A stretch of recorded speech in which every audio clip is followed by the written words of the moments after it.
You know, on most new Canon cameras, there's a setting on the mode dial that a lot of photographers just skip right over. But what if I told you it might just be the most powerful, most flexible mode on your entire camera? Today we're going to dive deep and explain Canon's FV mode. Oh, we've all been there, right? Picture this. You're set up for this gorgeous portrait, you've got your depth of field dialed in perfectly, and then, out of nowhere, a bird takes flight. You scramble to switch modes to freeze the action, but by the time you're ready, the moment's just gone. And that little fumble, it costs you the shot. So, let's rewind a bit. Back in 2018, when Canon dropped its EOS-R mirrorless system, they introduced a feature designed to solve this exact problem. It's a mode that lets you adapt as fast as the world around you, all without ever taking your eye away from the viewfinder. This is what we call the mode dial dilemma. You see, as photographers, we're constantly stuck in this little dance, choosing between aperture priority, or AV mode, to get that nice background blur for portraits, and shutter priority, or TV mode, to control motion for action shots. And they force you to think in completely different ways. And look, every time you have to reach for that mode dial, you're not just flipping a switch, you're burning through precious seconds. And as you know, in photography, a split second is everything. It's the difference between nailing an unforgettable memory and, well, just having a memory of missing it. So what's the big solution to this whole dilemma? Well, Canon's answer is this really clever unified mode they call FV. That stands for Flexible Priority, and it's designed to be the one mode that can truly do it all. And just to give you an idea of how big a deal this was, get this. F mode was the first new creative zone shooting mode to show up on a Canon camera in over 40 years. So yeah, this wasn't just another button. This was a complete rethink of how a camera should work. Okay, so what does FV actually stand for? It's Flexible Priority Auto Exposure. And honestly, the name kind of says it all. It's this amazing hybrid mode that lets you jump between full auto, semi-auto, and full manual control, all without ever touching that physical mode dial. All right, probably the easiest way to wrap your head around F mode is to think of it like a chameleon. It can instantly change its behavior to act like the four classic creative modes: program, aperture priority, shutter priority, and manual, all from right inside one single setting. Let's break down exactly how it does that. You know, EOS magazine really hit the nail on the head when they said, flexible priority mode is rather like having all the shooting modes accessible within a single shooting mode. What this really means is that all your creative tools are right there, instantly. You're not locked into one way of thinking. You can just react to whatever the scene throws at you. Okay, so when you first switch to F, in its default state, everything, shutter speed, aperture, ISO, is set to auto. In this state, F is basically just program mode with auto ISO.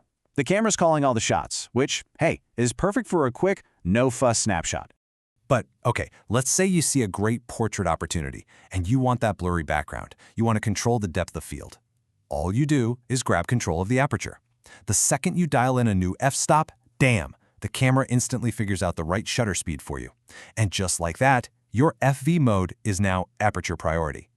But then, oh, that bird takes flight. You don't touch the mode dial. Nope. You just shift your focus over to the shutter speed.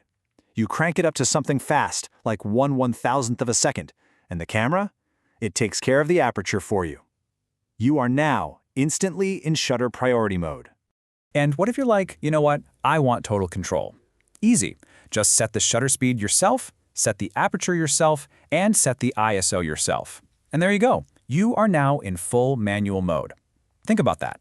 You went from fully auto to fully manual in just a few clicks, all within one single mode. Okay, that all sounds amazing in theory, right? But how does it actually feel to use it? Let's get practical. The controls are actually super simple once you know what you're looking for. So, when you look at your screen, there are two really important things to notice. First, you've got this little orange cog icon. That highlights which setting you're about to change: shutter, aperture, ISO, whatever. The second thing is the underline. If you see a value with an underline beneath it, that means the camera's handling it automatically. No underline? That's all you. Simple, right? Using it really boils down to this simple three-step dance.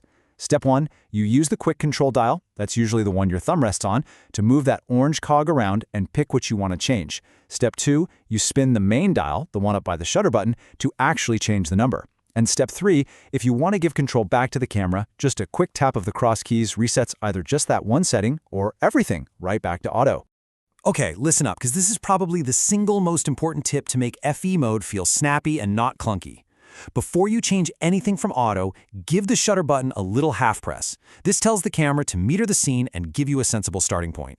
If you don't do this, and you go to change the shutter speed, for example, it'll default to like 30 seconds, which is almost never what you want. Seriously? This one little trick is the key to making FE feel totally seamless.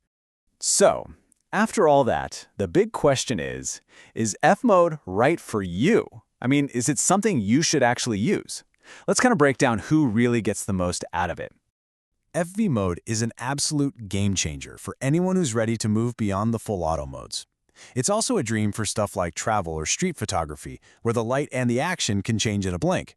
And hey, if you're one of those people who's always flipping between aperture and shutter priority, well, this mode was basically made with you in mind. Now that said, if you're a die-hard manual shooter, someone who just loves having those dedicated dials for every single function, you might find that two-step process in FV, select, then change, a little bit slower than what you're used to. Look, at the end of the day, FV mode is a really modern, really fluid way to shoot. It's designed to adapt to you instead of forcing you to adapt to it. Which really brings us to our final question. Could this be the one creative mode that replaces all the others on your dial? Well, there's only one way to find out. Switch your camera over to FV and just give it a shot. Thanks for watching.